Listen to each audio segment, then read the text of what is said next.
ജനങ്ങൾ എന്ത് വിചാരിക്കും എന്ന ചിന്തയിൽ ജീവിക്കാൻ മറന്നുപോയ ഒരു സമൂഹം നമുക്കിടയിൽ ജീവിക്കുന്നുണ്ട്. അവർക്ക് വേണ്ടിയാണ് ഇന്നത്തെ വീഡിയോ. ഹായ്, ഞാൻ നിങ്ങളുടെ സ്വന്തം ഇനാംബായ്. നമുക്ക് വീഡിയോയിലേക്ക് കിടക്കാം. നമുക്കിന്ന് ഒരു ആനയുടെ കഥ പരിചയപ്പെടാം. ആനയുടെ കുട്ടി ചെറുതാവുമ്പോൾ അതിനെ തളക്കാൻ ഭയങ്കര ബുദ്ധിമുട്ടാണ്. അതുകൊണ്ട് തന്നെ ഈ ചെറിയ ആനകളെ തളക്കാൻ വേണ്ടി പാപ്പാന്മാർ ചെയ്യുന്ന ഒരു വിഷയമുണ്ട്. പാപ്പാന്മാർ ഈ ആനയുടെ കാലിൽ വലിയ വലിയ ചങ്ങല കൊണ്ട് കെട്ടിയിടും.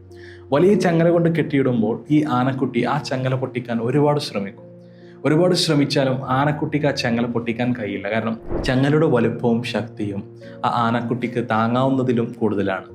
അതുകൊണ്ട് തന്നെ 1-2 വർഷം അല്ലെങ്കിൽ 6-7 മാസം വരെ ഈ ആനക്കുട്ടി ഈ ചങ്ങല പൊട്ടിക്കാൻ ഒരുപാട് ശ്രമിക്കും.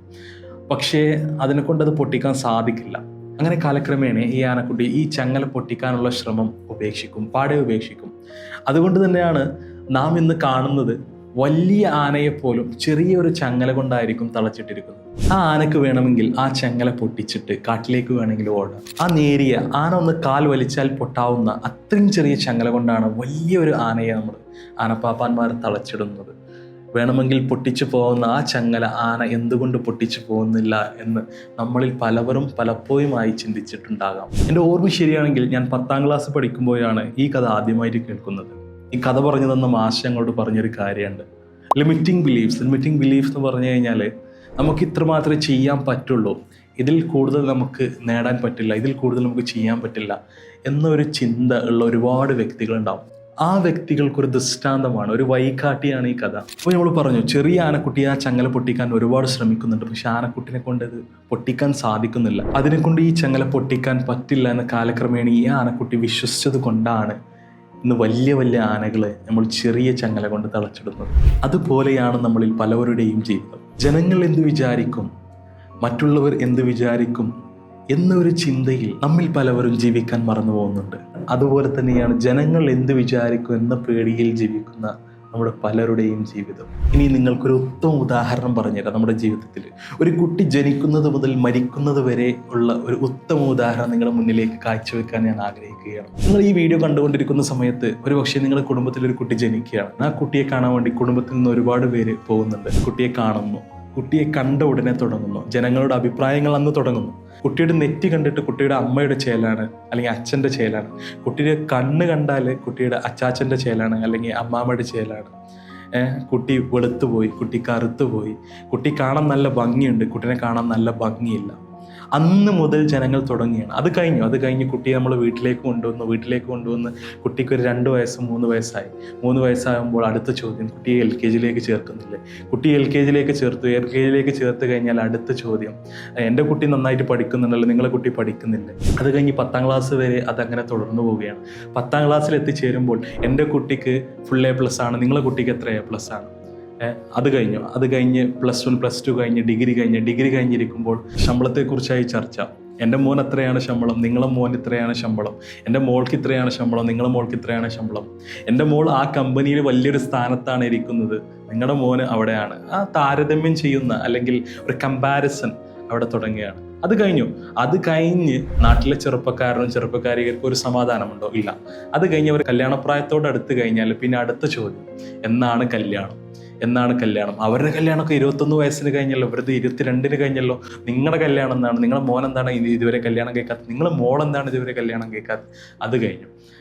അത് കഴിഞ്ഞ് അടുത്തത് കല്യാണം കഴിഞ്ഞ് ചിലപ്പോൾ ഒരു 6 മാസം പോലും ആയിട്ടുണ്ടാവില്ല, ചിലപ്പോൾ ഒരു 3 മാസം പോലും ആയിട്ടുണ്ടാവില്ല. അടുത്ത ചോദ്യം, എന്താ കുട്ടികളൊന്നും ആയില്ല ഇതുവരെ? വല്ല കുഴപ്പമുണ്ടോ? വല്ല പ്രശ്നമുണ്ടോ? എന്താ കുട്ടികളാവാത്തത് ഇതുവരെ? അങ്ങനെ കുട്ടികളായി കഴിഞ്ഞാൽ പിന്നെ അടുത്ത ചോദ്യം, എന്താ 2 കുട്ടികളിൽ നിർത്തിയോ? ഒരു 3-4 കുട്ടികളൊക്കെ ആവാം. അവർക്ക് കണ്ടില്ല, അവർക്ക് 4 കുട്ടികളാണ്. വയസ്സാവുമ്പോൾ നോക്കാനെങ്കിലും ഒരാളുണ്ടാവും. ബാക്കിയുള്ള 3-4 മക്കൾ എങ്ങോട്ടെങ്കിലും പോയാൽ 5ാമത്തെ ഒരു ഇളയ മകന് വീട് നോക്കാനും പോറ്റാനും ഒരാളെങ്കിലും വേണ്ടേ? അത് കഴിഞ്ഞ് ഇനി വാർദ്ധക്യം വരെ ഇങ്ങനെ ആ ഒരു കുട്ടിയുടെ ജീവിതത്തിൽ ഞാൻ പറഞ്ഞ ഒരു കുട്ടിയുടെ കഥയാണ് നമ്മൾ പറഞ്ഞു തുടങ്ങിയത്. ഈ കുട്ടി ഇനി മരണപ്പെട്ട് ഒരു വയസ്സായി മരണപ്പെടുകയാണ്. മരിച്ച് കിടക്കുമ്പോഴും ആളുകൾ പറയുന്നത് നിർത്തുന്നില്ല. മരിച്ച് കിടക്കുമ്പോഴും മരണ വീട്ടിലും ചിലപ്പോൾ അഭിപ്രായങ്ങളുണ്ടാവും. മരിച്ച് കിടക്കുമ്പോൾ മരണ വീട്ടിൽ ചിലപ്പോൾ പറയുന്ന മുഖത്ത് കണ്ടില്ല ഭയങ്കര ഒരു ശോഭ, ചിലപ്പോൾ പറയുന്നുണ്ടാവും ഇല്ല മുഖം കണ്ടില്ലേ ആകെ കരിവാടിച്ചിരിക്കുന്ന ഒരു ഇതില്ല, ജീവിതകാലത്ത് നല്ല കാര്യങ്ങളൊന്നും ചെയ്തിട്ടില്ല എന്ന് ഒരു കൂട്ടം ആൾക്കാർ പറയുന്നു. ഒരു കൂട്ടം നല്ല മനുഷ്യനായിരുന്നു, മുഖത്തുള്ള ശോഭ കണ്ടില്ലേ. അപ്പോഴും ജനങ്ങൾ പറയുന്നത് നിർത്തുന്നില്ല. ഇപ്പം നിങ്ങൾക്കൊക്കെ ഒരു സംശയം ഉണ്ടാകും, നമ്മൾ വീഡിയോ തുടങ്ങിയത് ജനങ്ങൾ എന്ത് ചിന്തിക്കുമെന്ന് വിചാരിച്ച് ജീവിക്കാൻ മറന്നുപോയ ഒരു കൂട്ടം, അവരെക്കുറിച്ചാണ് നമ്മൾ പറഞ്ഞു തുടങ്ങിയത്. പക്ഷെ നമ്മൾ പറഞ്ഞ വിഷയങ്ങൾ ഇതോടൊരു ബന്ധമില്ലാത്തൊരു വിഷയങ്ങളാണ്. എങ്ങനെയാണ് ഈ വിഷയങ്ങളൊക്കെ ബന്ധപ്പെട്ട് കിടക്കുന്നത്, അതാണ് ഇനി ഞാൻ പറയാൻ പോകുന്നത് നിങ്ങളോട്. ഇനി പറയാൻ പോകുന്നതാണ് വളരെ ഇമ്പോർട്ടൻ്റ് ആയിട്ടുള്ള കാര്യം. നിങ്ങളുടെ മനസ്സിൽ നെഞ്ചത്തോട് കൈവച്ച് നിങ്ങളോട് ചോദിക്കുക, നിങ്ങൾ ജീവിതത്തിലെടുത്ത തീരുമാനങ്ങൾ, നിങ്ങൾ ജീവിതത്തിലെടുത്ത പല തീരുമാനങ്ങളും നിങ്ങളുടെ ഇഷ്ടപ്രകാരമാണോ എടുത്തത്? നിങ്ങൾ ആദ്യമായി ഒരു സ്കൂളിൽ ചേർന്നത് നിങ്ങളുടെ ഇഷ്ടപ്രകാരമാണോ? നിങ്ങളൊരു ജോലിക്ക് പോയത് നിങ്ങളുടെ ഇഷ്ടപ്രകാരമാണോ? നിങ്ങളൊരു കല്യാണം കഴിച്ചത് നിങ്ങളുടെ ഇഷ്ടപ്രകാരമാണോ? നിങ്ങളൊരു വീട് വെച്ചത് നിങ്ങളുടെ ഇഷ്ടപ്രകാരമാണോ? നിങ്ങളൊരു വണ്ടി മേടിച്ചത് നിങ്ങളുടെ ഇഷ്ടപ്രകാരമാണോ?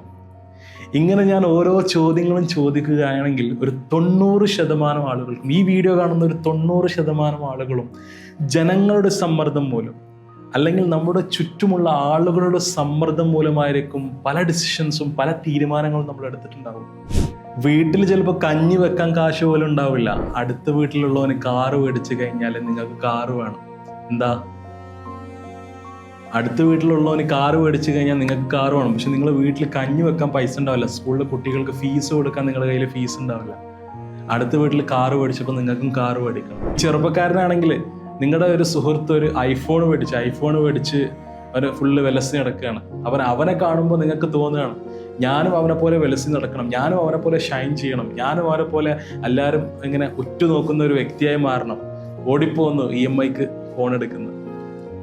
ഇതുപോലെ ജസ്റ്റ് കുറച്ച് ഉദാഹരണങ്ങൾ മാത്രമാണ്. ഇതുപോലെ ജനങ്ങളെ സന്തോഷിപ്പിക്കാൻ വേണ്ടി നമ്മൾക്ക് ചുറ്റുമുള്ള ജനങ്ങൾ നമ്മളെക്കുറിച്ച് എന്ത് ചിന്തിക്കും എന്ന ചിന്തയിൽ നമുക്കിഷ്ടമില്ലാത്ത നമ്മൾ അർഹിക്കാത്ത ഒരുപാട് തീരുമാനങ്ങൾ നമ്മൾ എടുത്തിട്ട് നമ്മൾ ജീവിതത്തിൽ ബുദ്ധിമുട്ടുന്ന ഒരുപാട് വ്യക്തികൾ നമുക്കിടയിലുണ്ട്. എനിക്ക് ഉപദേശം നൽകുന്നത് തീരെ ഇഷ്ടമല്ല, എങ്കിലും ഈ വീഡിയോയുടെ അവസാനം ഞാനൊരു ഉപദേശം നൽകുകയാണ്.